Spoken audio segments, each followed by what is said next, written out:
ভগবান যখন হরিনাম সংকীর্তন করছে করতে করতে কোনো জাতির বিচার করলো না, কেউ ব্রাহ্মণ, কেউ ক্ষত্রিয়, কেউ বৈষ্ণব, কেউ শূদ্র। যার বদন দেখছি ওই ভক্তকে জড়িয়ে ধরে প্রেম আলিঙ্গন করছে। জগতে যে ভক্তের কেউ সঙ্গ করতে চায় না, যাকে লোকে দেখলে থুতু দেয়, প্রভু তার কাছে গিয়ে তাকে জড়িয়ে ধরিয়ে অন্তরে প্রেমটা দান করছে, সমানভাবে দর্শন করছে। জীবকে লক্ষ্য করে বলছে কহ কৃষ্ণ লহ কৃষ্ণ নাম, কৃষ্ণ মাতা, কৃষ্ণ পিতা, কৃষ্ণ ধন প্রাণ। কলিযুগে মহামন্ত্রই হচ্ছে কৃষ্ণ নাম। বলছে নাম ভজ নাম চিত্ত নাম করো সার, নাম বিনে ত্রিভুবনে গতি নাই। তাহলে নামটা করব। অনেকে ভাববো যে নাম করবার জন্য হয়তো আমাদের গৃহকর্মটা পরিত্যাগ করে নাম করতে হবে।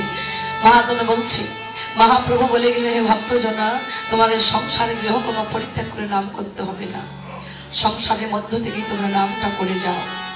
হাতে করো গৃহকর্ম, মুখে বলো হরি, অনায়াসে ভব সিন্ধু তোমাদের দিয়ে যাও। সকল ভক্তকে নিয়ে প্রভু হরিনাম কৃষ্ণ নাম করতে করতে চলছে। যখন যাকে দেখছে দেখা মাত্র প্রভু লম্বিত বাহু প্রসারিত করে কৃষ্ণ নাম করলেন।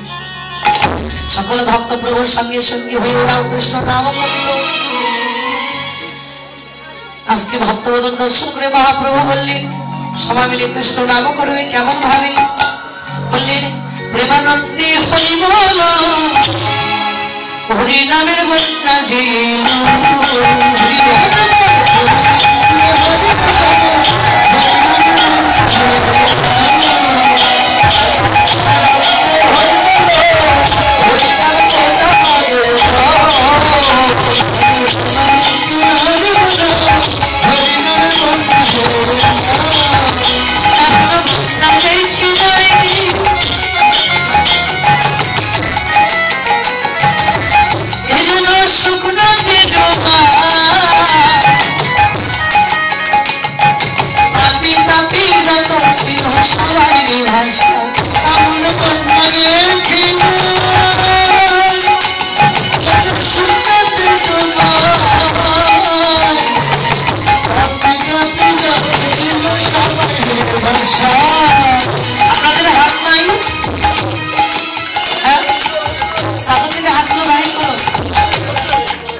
একসঙ্গে তালে তালে এমন বন্যা দেখি নাই যেন শুকনাতে ডুবাই, পিতা পীর যত ছিল সবাই ভাষায় বন্যা দেখি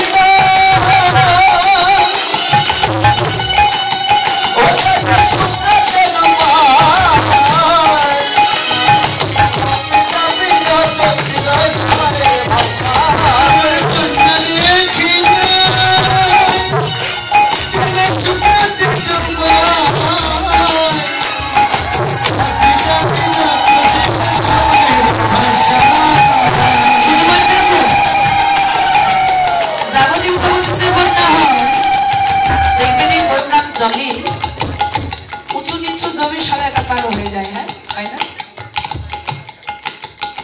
এই জমির মাঠে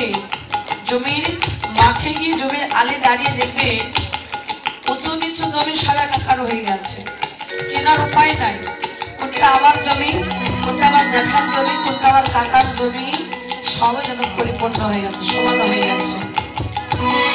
তো মহাজন বললেন, ওই জাগতিক জগতের বন্যা নয়, যে বন্যার কথা বলছে এটা হচ্ছে অপরাকৃত জগতের বন্যা।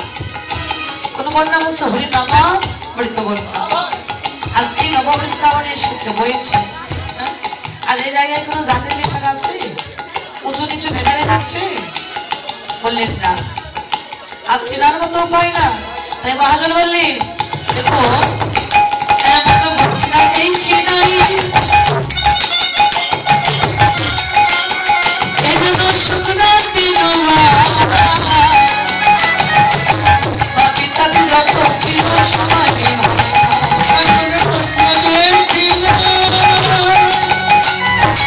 শুকনাতে ডুবাই,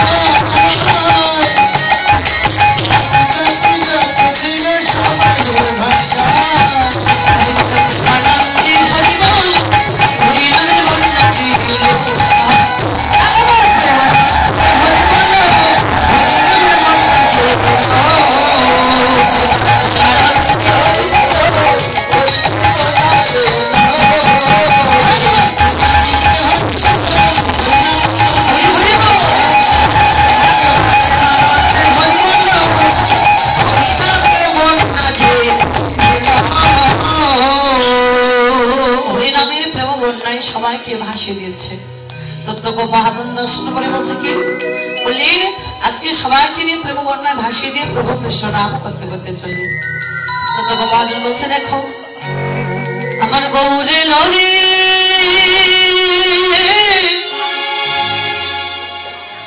আজি সোনার নদিয়া ওলুর ধ্বনি শঙ্কের ধ্বনি শব্দ শোনা গৌরে লরে। আমাদের গৌরে লরে সোনার নদিয়া ধ্বনি শব্দ শোনা যায় আমাদের গৌরে লরে। সোনার নদিয়া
চললি। হঠাৎ প্রভুর মনে পড়ে গেছে কি বৃন্দাবন লীলা করার মন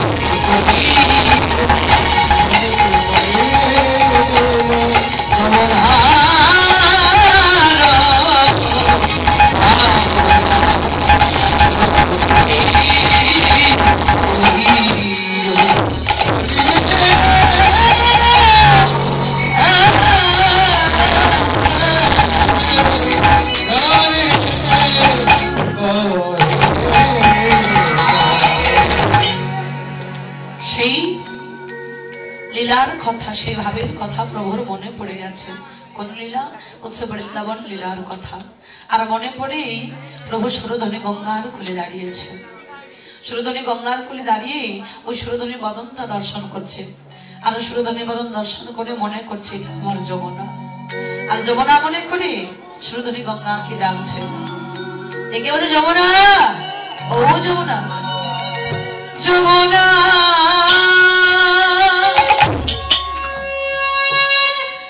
ও যমুনা, এই কি রে তুই প্রবাহিনী ও যমুনা,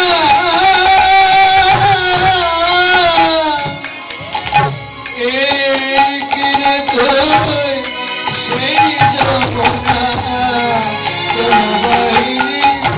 ও যমুনা, যমুনা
আমার মন বলছে তুই হচ্ছিস আমার সেই যমুনা।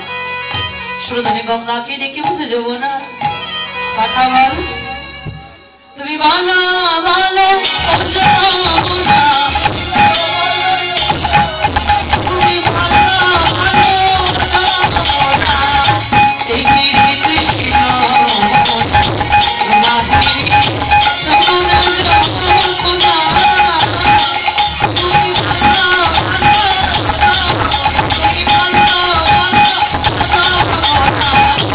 এই যমুনা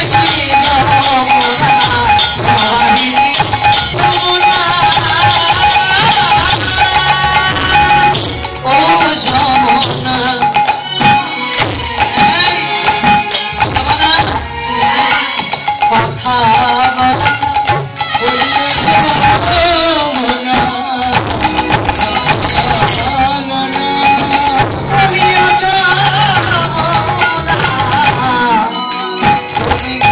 বল,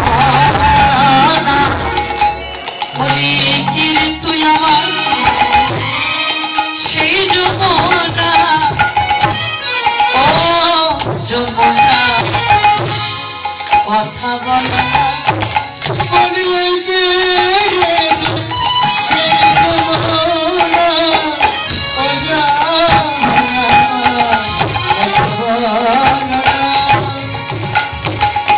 যমুনা তুই কথা বলছিস না কেন? কথা বল। প্রভু ভাবছে বৃন্দাবন পেলাম, যমুনা পেলাম, আর পেলাম কোন? প্রভু লীলা স্মরণ করি, পূর্বের ভাব প্রভুর মনে পড়ে, সমস্ত ভক্তকে নিয়ে কৃষ্ণ নাম করতে করতে চললি। হঠাৎ কৃষ্ণ নাম করতে করতে যাবার কালী শ্রীবাসের আঙিনায় লক্ষ্য করে দেখছে ছোট ছোট ফুল বন, অনেকগুলো ফুল ফুটেছে। আর ছোট ছোট ফুল বন দর্শন করে বলছে ওগো ফুল বন দেখি না,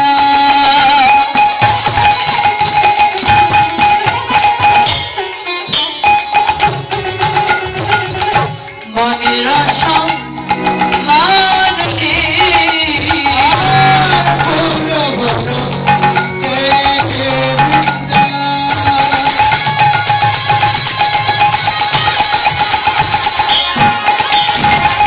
বৃন্দাবন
চরণে বদন দর্শন করে ভাবছি এরাই হচ্ছে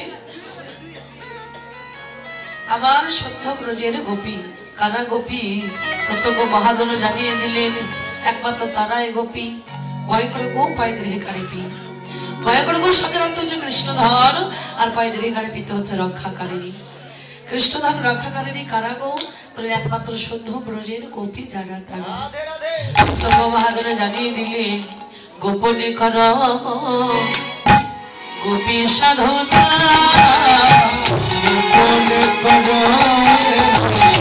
গোপী সাধনা, গোপনে কর গোপী সাধনা। মধুর ব্রজ রাশি মধুর ব্রজ রাশি, মধুর ব্রজ রাশি, তুমি থাকো না গোপনে গোপনে গোপনে কর গোপী সাধনা। গোপনে কর গোপী সাধনা, গোপনে কর গোপী সাধনা, গোপনে কর গোপী সাধনা।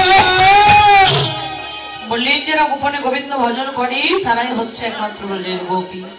মনে মনে ভাবলেন, ফুল বন তো পেলাম, গোপী পেলাম, বৃন্দাবন পেলাম, আর বিলম্ব কিসে?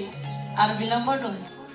এমন সময় প্রভু যখন সমস্ত পরিষদকে নিয়ে একত্রিত হয়ে মধুর করে হরিনাম সংকীর্তন করলেন, হঠাৎ আমার প্রভু অঙ্গে নীল গগন থেকে অখণ্ড পূর্ণিমার চাঁদের আলো আমার গৌরী রঙে এসে প্রবেশ করেছে।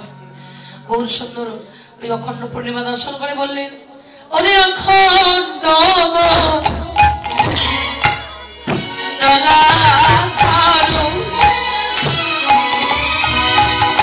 যেন হেরি শশী পূর্ণিমা,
গদাধর, এই গদাধরটা কে? বললেন যিনি ছিলেন ব্রজে রাধা, আজ তিনি এসে কলিতে হলেন গদা। গদায় রাধা, রাধাই হচ্ছে গদা। রাধা কৃষ্ণ এক আত্মা, দুই দেহ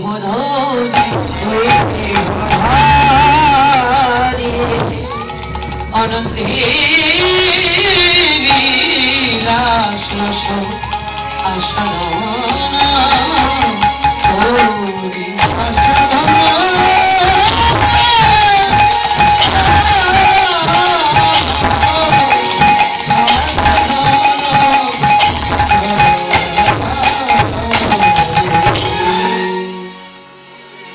সমস্ত ভক্তকে নিয়েই প্রভু হরিনাম সংকীর্তন করতে করতে চললেন।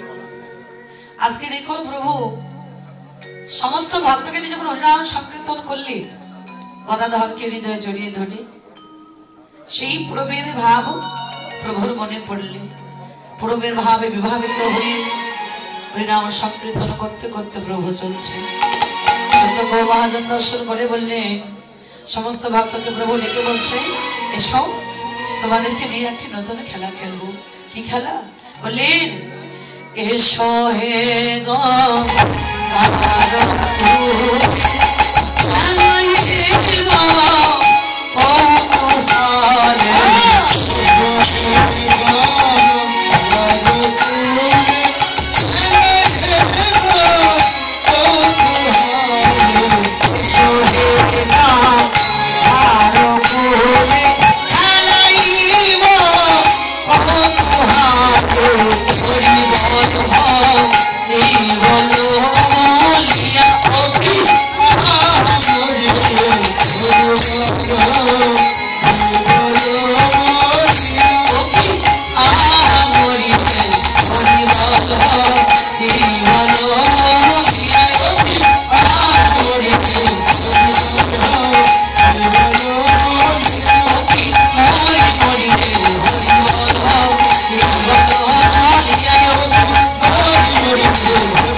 তোমাদেরকে নিয়ে সুরধনী গঙ্গার কুলে হরিনামের খেলা খেলবো। সমস্ত ভক্তকে নিয়ে হরিনামের খেলা খেলছে যায় রাধে। এই যে দেখুন প্রভু আজকে নিজে হরি হয়ে হরি নামের ডালি মাথায় নিয়ে আজকে হরি নামের খেলাটা খেলছে। কাকে নিয়ে? বলে ভক্তকে নিয়ে। সমস্ত ভক্তকে নিয়ে হরি নামের খেলাটা খেলছে যায় রাধে। একটা জিনিস লক্ষ্য করে দেখবেন তো মা, জগতে ভগবান আমাদের কাছে কি চায়? ধন সম্পদ, টাকা পয়সা, বাড়ি গাড়ি বলছেন না। দেখুন শুধু ভগবান আমাদের কাছে চাই একটু প্রেম আর একটু ভক্তি। আজ আমার অনেক টাকা পয়সা, অনেক ধন সম্পদ, আর এই ধন সম্পদ আছে বলি ভগবানের যে মন্দিরটা, ওই মন্দিরটা আমি টাইলস দিয়ে নির্মাণ করলাম। রাধাকৃষ্ণের যে বিগ্রহ, ওটাও আমি সোনা দিয়ে তৈরি করে দিলাম। সোনার থালা, সোনার গ্লাস, সোনার চামচ করে ভগবানকে সেবা দিলাম।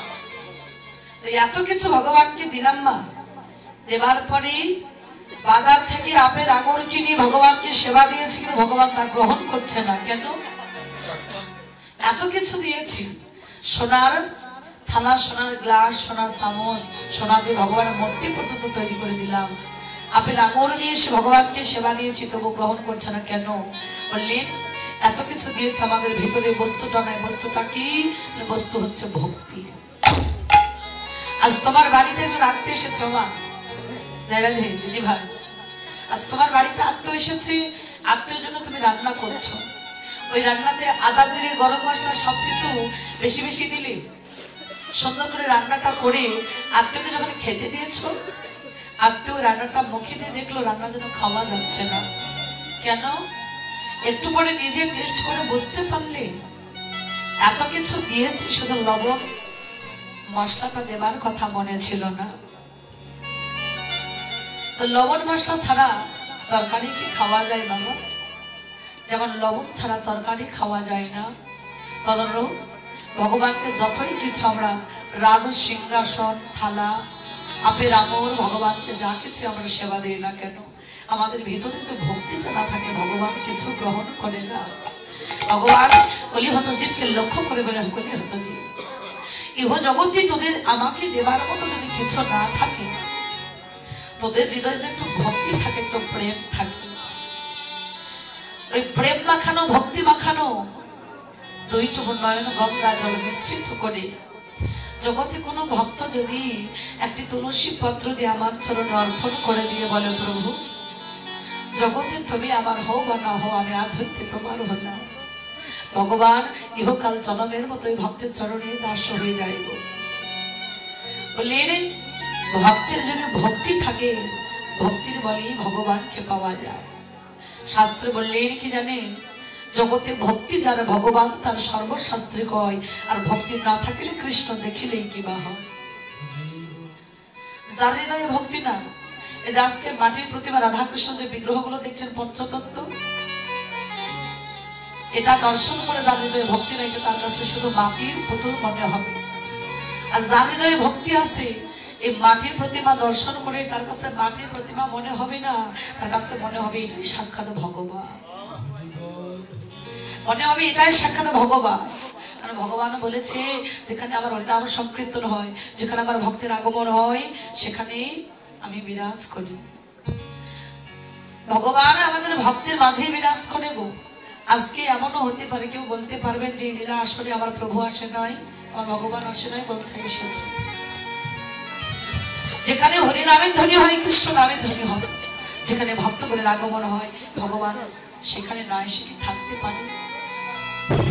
ভক্তদিন ভগবান হচ্ছে, ভক্তাদিন ভগবান, ভক্তের অধীনে ভগবান। ভগবান বললেন জগতে ভক্ত আমায় যদি দেয় তবে আমি খাই, ভক্ত যদি আমায় না দেয় সেই দিন আমি উপবাসে যাই। ভগবান যদি দেয় তবে, ভক্ত যদি দেয় তবেই ভগবান খায়, আহার করে। আর ভক্ত যদি না দেয় সেদিন ভগবানকে উপবাসে যেতে হবে। আজকে প্রভু দেখো কলিহত জীবকে উদ্ধার করিবার জন্য শঙ্খ চক্র গদা পদ্ম সমস্ত কিছু পরিত্যাগ করে মস্তক মণ্ডন করে, যার মস্তকে ছিল সোনার চূড়া, যার কপালে ছিল সোনার রাজটিকা, যার কণ্ঠে ছিল মণিমুক্তার মালা, যার সর্বাঙ্গে ছিল রাজৈশ্বর্য বেশভূষা, আজকে সমস্ত কিছু পরিত্যাগ করলেন। রাধে সমস্ত কিছু পরিত্যাগ করে আজকে ভিখারি কাঙালের বেশে প্রভু এসেছে। কেন বললেন? আমাদের মতো কৃষ্ণ ভোলা বহির মুখে জীবকে উদ্ধার করিবার জন্য। আমরা জীব মাত্রই ছিলাম কি বলেন? কৃষ্ণের দাস, তাই না বাবা? জীব মাত্রই হচ্ছে কৃষ্ণের দাস, কিন্তু ভগবানের কাছে কিন্তু কথা দিয়েছিলাম যে প্রভু তোমার কৃষ্ণ নাম করব, তোমার সুন্দর পৃথিবীর মাঝে, আর তোমার ভক্ত সঙ্গ করব। সেটা আমরা ভুলে গেলাম। যেখানে ছিলাম জীবী কৃষ্ণের দাস, সেখানে হয়ে গেলাম মায়ার দাস। কি বাবা সত্যি না? কৃষ্ণের দাসত্ব করবার জন্য এসেছি, এই দাসত্ব আমরা ভুলে গেলাম। আমরা হয়ে গেলাম প্রত্যেকে মায়ার দাস। বলবেন কিভাবে? জগৎ সংসারে আমরা কে কয়জন কৃষ্ণ নাম করে কাঁদিব? এই কয়দিন আমরা কৃষ্ণ নাম বদনে বলি? আমরা সময় থাকতে প্রভুর নামও করি না। কৃষ্ণ বলে কাঁদি না। আমরা কখন কাঁদি? বলছে যখন আমাদের হৃদয়ে, আমাদের ভিতরে যখন স্বার্থের আঘাতটা লাগে, তখন আমরা কৃষ্ণ নাম করে কৃষ্ণ বলে কাঁদি। যখন স্বার্থের আঘাত পড়ে তখন আমরা কাঁদি, তাই কাঁদি না বাবা? বললেন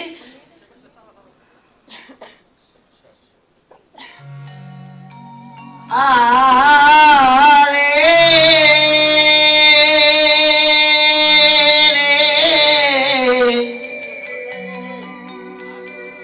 মেরে না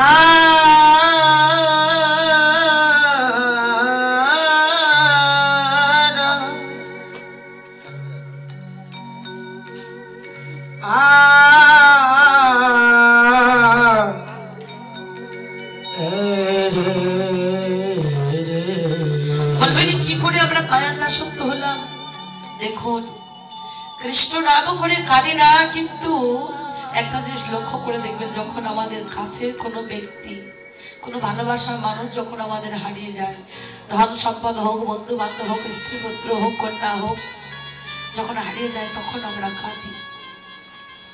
তত্ত্বজ্ঞ মহাজন বললেন, যাকে হারিয়ে কাঁদছ একটাবার ভেবে দেখো, তাকে তুমি নিয়ে সঙ্গে নিয়ে এসেছো ভাবে? বলছেন না। তাহলে কাঁদছো কেন?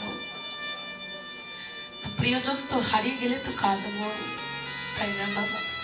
বললেন, যদি কাঁদারই হয়, যদি কাঁদতেই চাও, কৃষ্ণ কৃষ্ণ নাম করে তোমার কৃষ্ণ অনুরাগে দুইটুকু নয়ন গঙ্গা জল অনুরাগের পথে বসে হৃদয় কপাটের দরজাটা খুলে দিয়ে প্রভুর চরণে তোমার নয়ন গঙ্গা জল অর্পণ করে দিয়ে প্রভুর নাম করে কাঁদো, তোমার এই কাঁদা সার্থক হবে। কারণ মহাজন বলেন, জগতে যে যত বেশি কৃষ্ণ নাম করে কাঁদতে পারবে, তার প্রতি আমার গৌর গোবিন্দে তত তাড়াতাড়ি কৃপা বর্ষিত হবে। কৃষ্ণ বলে কাদাইটাই হচ্ছে ভদ্র। যাকে হারিয়ে কাঁদছো তাকে তুমি সঙ্গে নিয়ে আসো নাই। পৃথিবীতে এসেছো একা, যাবার বেলায় যেতেও হবে একা। যা কিছু পেলাম এইখানে এসে পেয়েছি, এই যে আমাদের মায়াটা আমাদের দেহটাকে ঘিরে নিয়েছে। পার্থক্য কোথায় জানে? মাকড়সার আমরা, মাকড়সা যেমন করে জাল বিছিয়েছে পোকামাকড় শিকারী আহার করবার জন্য, আমরাও কিন্তু মাকড়সার মতো করে জাল বিছিয়েছি। পার্থক্য একটা জায়গায়, মাকড়সা জাল বিছিয়েছে কিন্তু মাকড়সা নিজে ওই জালে কখনো কোনোদিন ধরা পড়ে না, আটকা পড়ে যায় না। আর আমরা জালটা বিছিয়ে আমরা নিজেরাই ওই জালে আটকা পড়ে গেছি।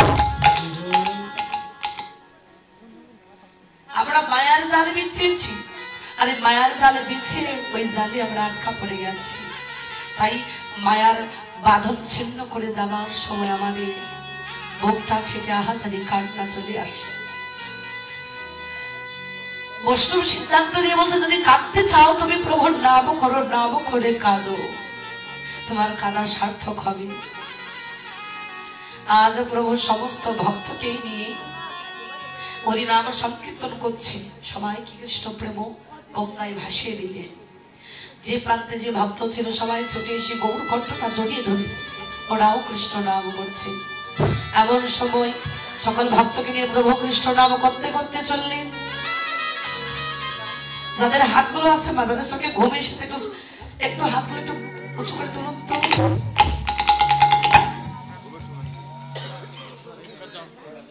যাদের ঘুম এসেছে, হ্যাঁ না, যাদের ঘুম আসে নাই তারাও তুলবে, কারণ ওদের করতালের শব্দতে চোখের ঘুম যারা ঘুমিয়েছে ওদের যেন পালিয়ে যায়। ঘুমন্ত সময় তো, ঘুমের তো সময় হয়ে গেছে। যমরাজার কন্যা নিদ্রাবতী আমাদের প্রত্যেকে চোখে ভর করেছে, তাই না? উঁচু করে হাত তুলুন দেখি। সবাই মিলে কৃষ্ণ নাম করবো, সবাই গাইবো, সবাই সুন্দর করে করতালি করবো, ঠিক আছে? রাধে। এবার সমস্ত ভক্তকে নিয়ে কৃষ্ণ নাম করতে করতে চললেন। দেখো ওগো খোলো করতালি ঘোড়া সবে করিয়া,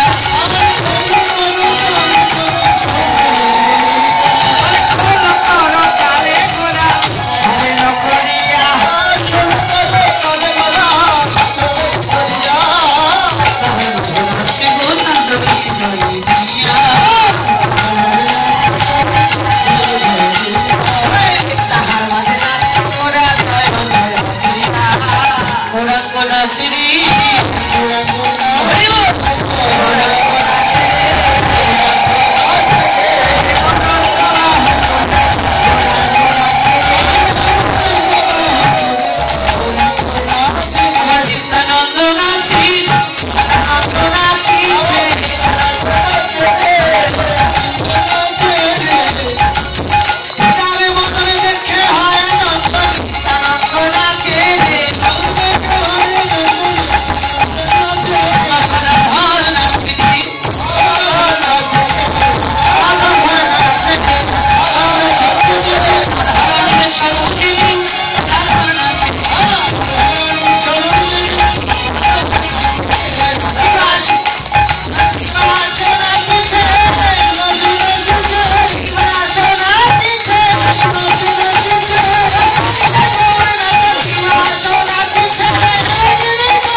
নৃত্য করছে, গদাধর নৃত্য করছে, শিবাস নৃত্য করছে।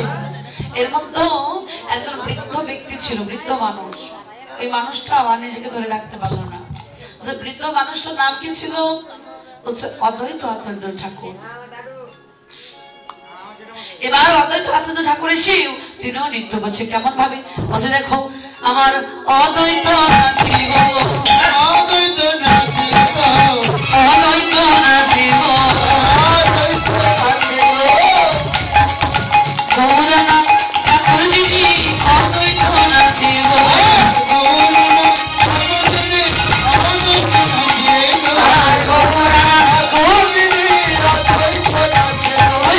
ভক্তগণ নাচিব,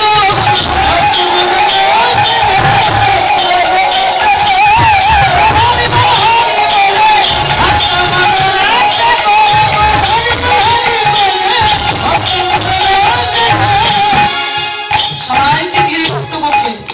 মহাপ্রভু নিত্যানন্দের মতন দর্শন করছে। সবাই তো নৃত্য করছে, তোর নৃত্যটা ভালো হলো না, তাহলে কিভাবে নাচবি? বলছে শোন, আমি একটা ভজন গাইছি, ভজনের সঙ্গে তোকে নাচতে হবে। বলছে হ্যাঁ প্রভু, মহাপ্রভু ভজন গাইছে। অনিতাই গৌর হরিবল, নিত্যানন্দ বল, শ্রী অদ্বৈত শিবাস বল, হরিবল।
দর্শন করছে।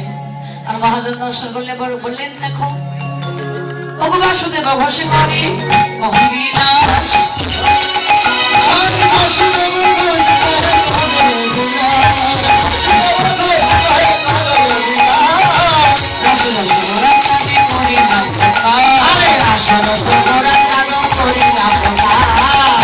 রসগোরা চাঁদ করি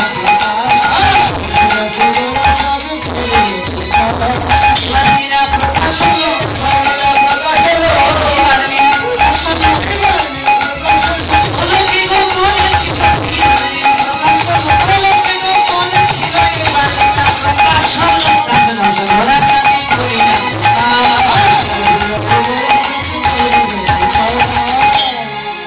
রাস রসগোরা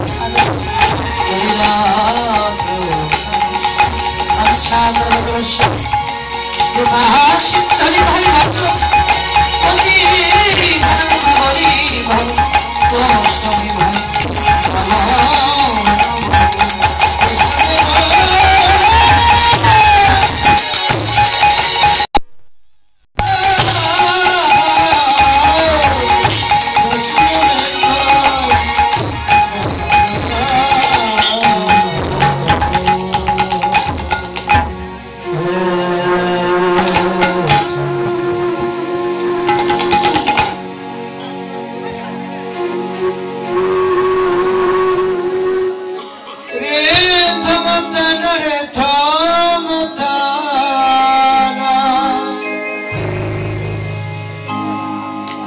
रे तुम तो